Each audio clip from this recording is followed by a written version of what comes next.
a check with her.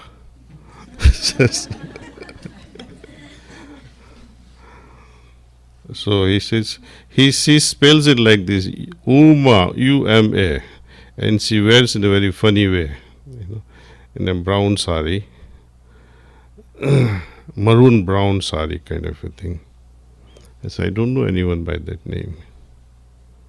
So then another communication from her, you ask your mother, she would tell you who she is. So I asked my mother, who is this Uma lady? She said, that's my mother. That means my grandmother. But in India, in some families, especially like mine, maternal grandmothers, we don't interact much except in your childhood. And my childhood, I was so far away into schools. She would come and go, and I would never realize that she has gone visited home. See. But she knew all about my life, and she pinpointed in that message that in your childhood you were like this, you were like this. So I asked my mother, is this medium just playing rookie with me, or is she real? No, this is everything's correct. Otherwise, why would she know her name, her dress descriptions? Now, the most amazing part is, she is in the brighter world. That was to me a big surprise. How could she make it to the brighter world? She never meditated. She never met Babuji Maharaj even once. And she passed on sometime in 1980. Then I learned from my mother that she used to take a flower every morning that used to grow in front of her house and put it on Babuji's photo. Everybody should pick up the fresh flower and put it on the frame. Oh my God. And then I told this to Master. So he says, what do you learn from this? I said, Master, perhaps it's the faith. Yes, it is the faith that works, not the process. You can be meditating, nothing may happen without the faith. And faith is a matter of attitude again. And if you listen to Master's talk that he gave in San Francisco to an open house, addressing to an open house, he said, 95% success depends on our attitude. 5%, that too is too much to attribute to your practice.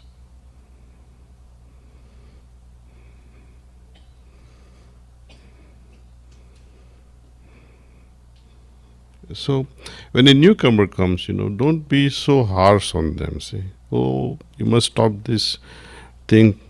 You must accept Sahaj Mark exclusively for 3 months and you must not do anything else. No, that is going too far, I think.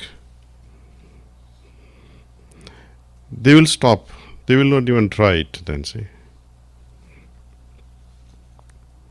Very rarely a person who has not been doing anything will say, okay, I will stop everything and come to you. But those who are doing something, why would they do it? Why would they quit it? Even though they want to quit, even though they know they are not finding any benefit with what they have been doing, yet the very fact that you are asking will prevent them from quitting it. In fact, encourage them. Do it 10 times if you are doing only once. Encourage them. But make sure you do this as well along with. And slowly what has to remain will remain. That too also we don't have to tell them. See? Don't scare them. Because they will say, oh, this guy is so confident, that means I'm going to drop my other things. We don't give ideas at all. Let their heart follow whatever they want to do. We have the freedom of following our own heart. Why can't we give that freedom to others?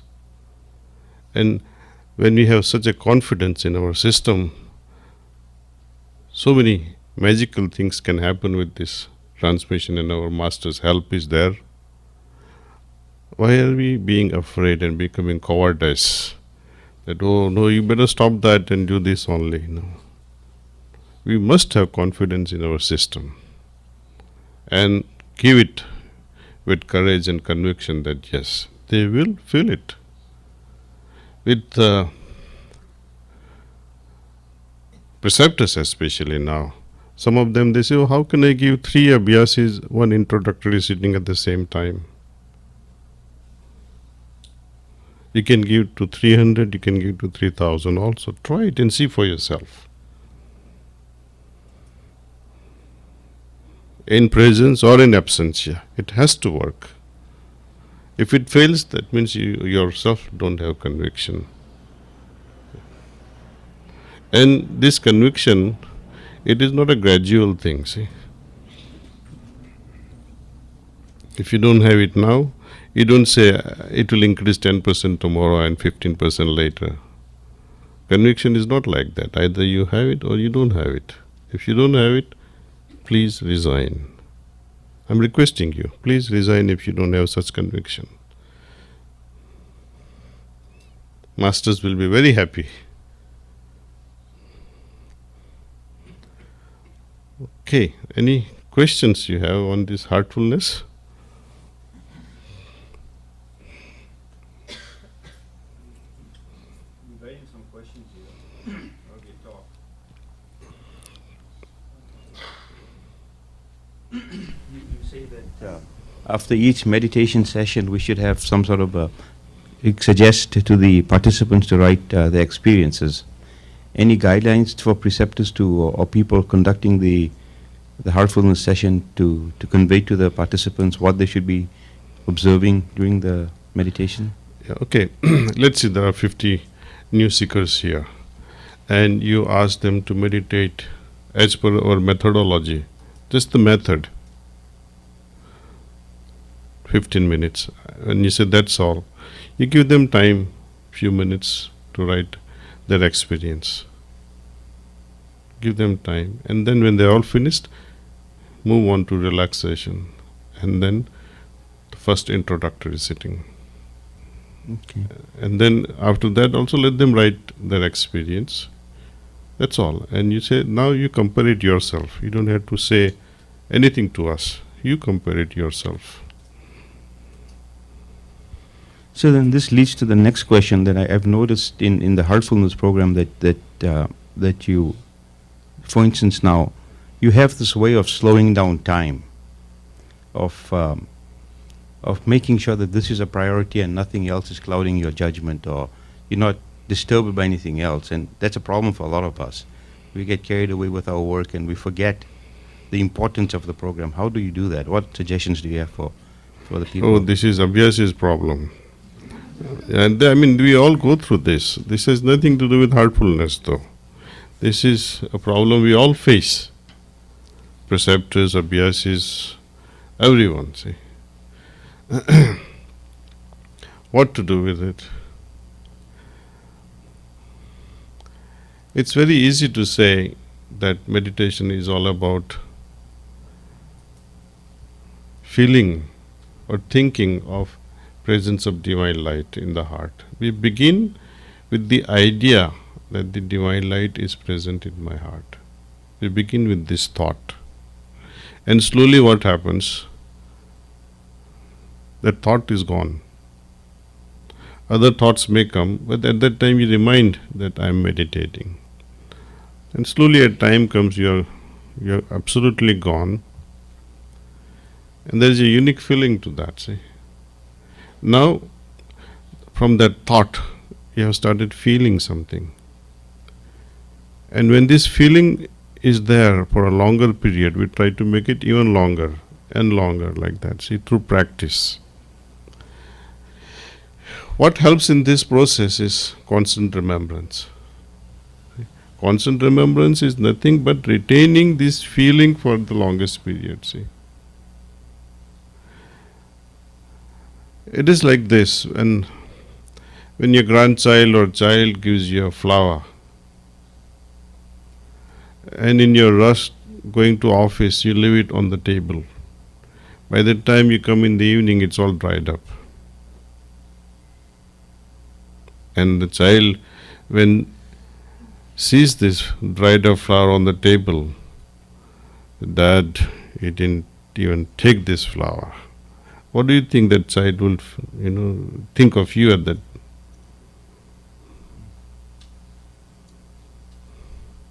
So what happens now? When we don't appreciate the gifts, the gift giver is hurt in the process. When we do not appreciate the spiritual gift that we receive through meditation, do we think that my gift giver will be upset? He not just upset like a child, he really cries his hearts out actually. I gave this condition and it is lost. He really cries literally from within his heart. But there are some who appreciate such gifts. They go to office and say, oh, look at this, my daughter or my son gave me this flower. And they put it on the table, take a picture, send it to the daughter or son. How to cherish that gift? Everyone, you have to find your own ways of doing it. See? It is easy for people to say, remain connected with Master, remain connected with your experience, remain connected with your feelings. Or each time you do your work, connect yourself with Master, thinking that He is doing it. Somewhere along we have to start, as per our own, idiosyncrasy. And I assure you that whenever we start something, their help is 10 times greater than our single effort. They'll make our process even easier.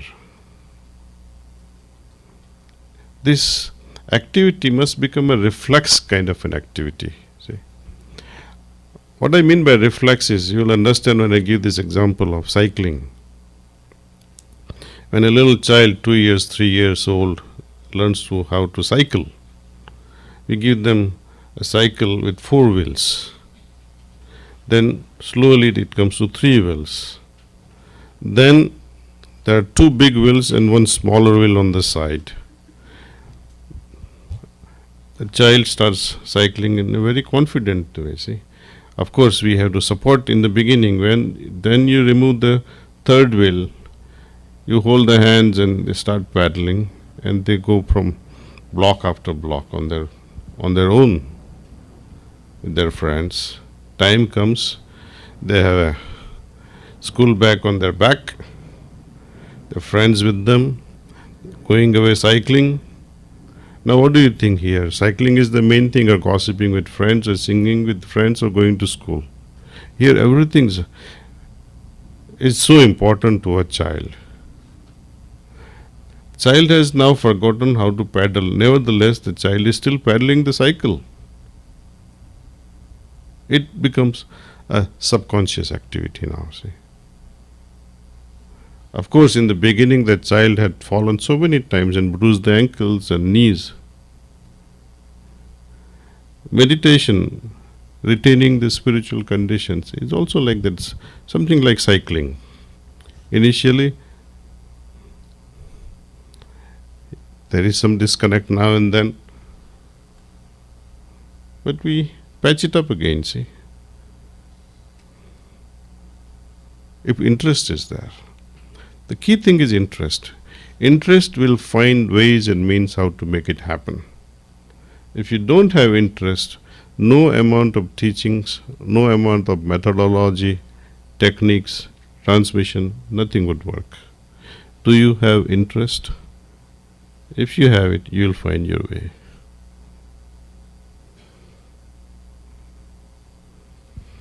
I have 2 or 3 more other questions. I don't know if others have. I've been writing them here. I read somewhere recently, or there was some discussion about the source of light attracting one's attention. Can you talk a little bit about that as part of the heartfulness, where we meditate and we suggest to the aspirant to be attracted to the source of the light within? Well, this is from one of the letters from Babuji Maharaj to Anapyasi. He's writing it, how to meditate. He says, meditate on the presence of the light, which is already there in your heart. Think that it is attracting your attention towards itself. This was sometime in 1948, that letter was written to an Abhyasi. So the idea that it is attracting, that itself is a new phenomena actually. Now you are not focusing. You are pulled by that attraction. See, that idea is there, that it is attracting. Now what is it that is attracting me? We don't know. None of us know divine light. So, but it's an assumption. See? It's a supposition that divine light is present in my heart. See? Or the conviction that it is already there. Now I am praying that may I have the experience of this presence. And we are open to it. We pray to the Lord and say, my Lord, whatever be, let me experience your presence, however it be. My conditions are not such that it has to be like this, or it has to be like that, or I should be in a thoughtless state, or I should be in a samadhi state, or I should be a zombie. No. If there are millions of thoughts coming even after praying this way, let it be. Go through that process. If you are in a thoughtless condition, well, anyway, you're not going to fight it. Because you have no thoughts to fight with it. See? So we have to accept everything. See? Thoughts and thoughtlessness. Just a couple more questions. I'm fascinated by the Heartfulness logo. Can you, in your words, describe what you think it is? Yeah. To me, when the artist sent this particular logo, instantly it clicked my heart and said, yes, this is it. Yeah. There is a heart there, see? That's our heart. Then there is another heart, another person, third heart, another person. So the many hearts, they come together. And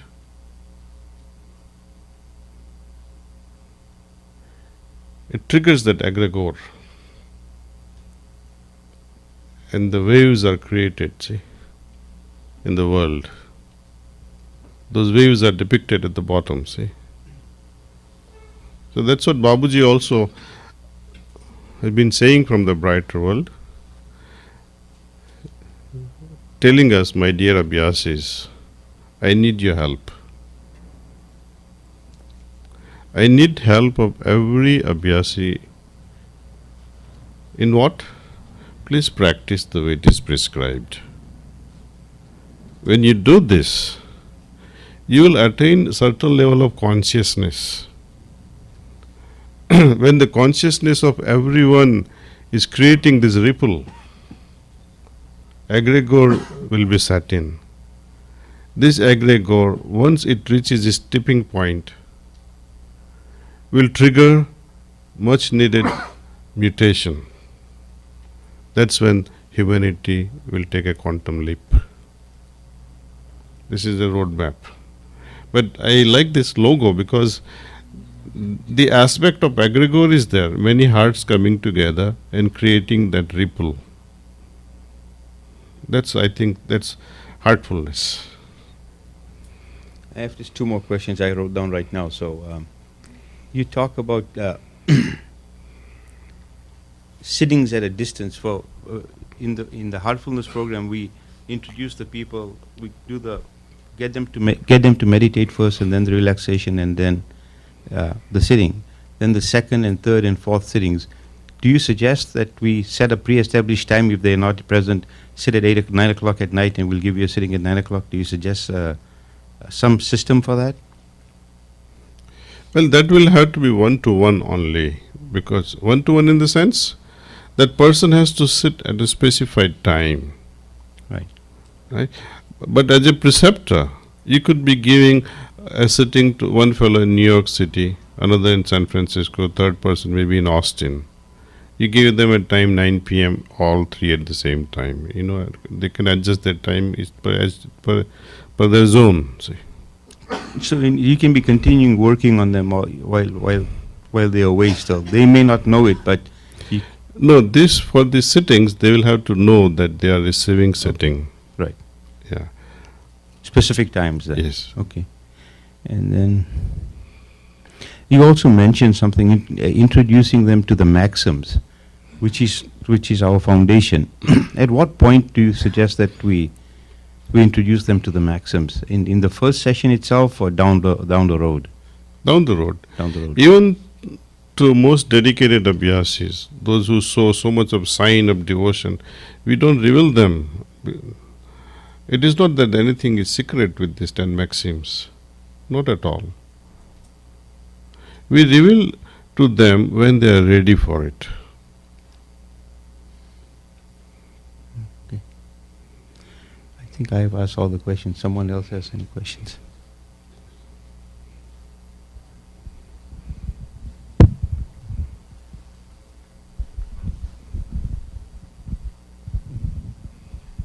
Thanks, Master. I have a question about assuming divine light. And then I was thinking that when you assume and practice on divine light, at some point we will see the divine light in the, even if you are closed, you will see the divine light. Like I was believing that the law of attraction, what you think most you attract. So don't we see the divine light? You will never see it, sir. It's not a thing to be seen. To be seeing is sensual thing with senses. But While with the inner eye we can see some, the then third it is eye. different. That is different thing. Now you're talking of experiencing the divine light. But even that, when we experience something, see, there are three entities involved. Three things are involved: experience itself, person who is experiencing, and the entity being experienced, God, the devotee, and the experience. Now, when you have completely experienced